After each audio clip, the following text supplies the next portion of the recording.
ഒരൊറ്റ മിനിറ്റിൽ നമുക്കൊരു 5 ക്വസ്റ്റ്യൻ നോക്കാം.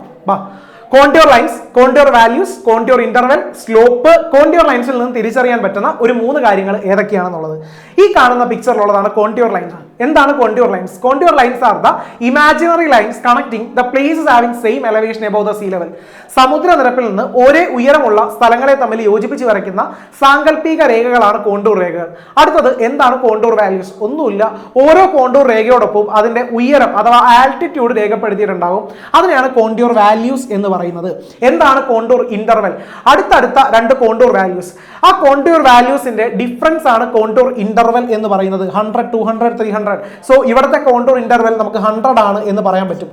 അടുത്തത് കോണ്ടൂർ ലൈൻസിൽ നിന്ന് നമുക്ക് തിരിച്ചറിയാൻ പറ്റുന്ന ഒരു 3 കാര്യങ്ങളാണ്.